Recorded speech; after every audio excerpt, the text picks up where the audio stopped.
The wind and the sun. High above the rolling green hills, two great powers were having a disagreement. "I am the strongest in the world," boomed Boreas the wind, puffing out his cloudy chest. "No, I am," answered Helios the sun, his voice as warm and steady as his golden light. True strength is not about noise and fury. Below them, the world was peaceful. Sheep dotted the hillsides, and a little stream gurgled happily as it wound its way through the valley. Just then, a traveler named Arthur came walking along a path. He was humming a happy tune on his way to visit his grandmother in the next village. High above, Boreas the wind spotted him.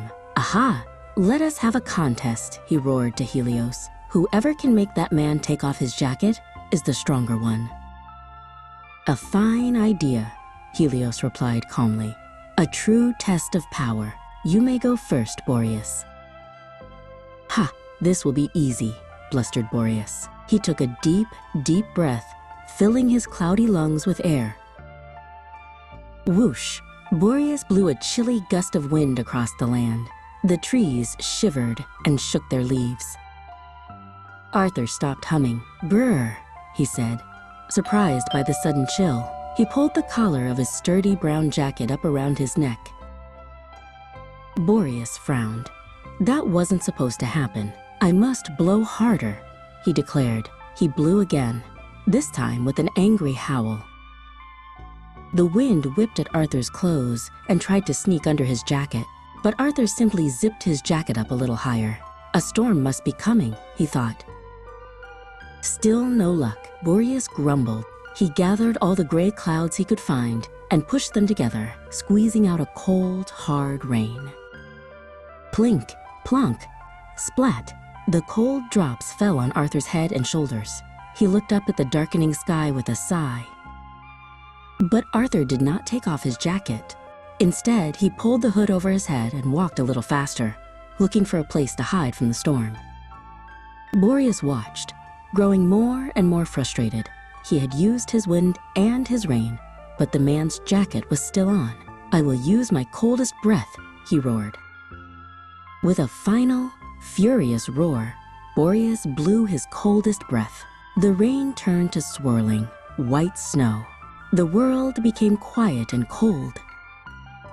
But Arthur only wrapped his arms tightly around his chest, hugging his warm jacket close. "Goodness, what strange weather," he mumbled into his collar. Defeated, Boreas let out a long sigh. His power was spent. The storm clouds drifted away, and he grew quiet.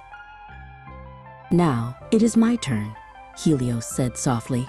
He peeked out from behind a cloud, sending down a single, gentle ray of sunshine.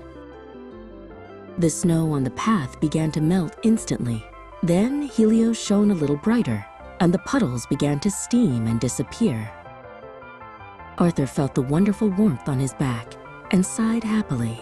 "Oh, that feels nice," he said. He stopped and unzipped his jacket, letting the fresh air in. Helios continued to shine his warm, friendly light. He made the air feel like a perfect spring afternoon. Soon, Arthur began to feel quite hot.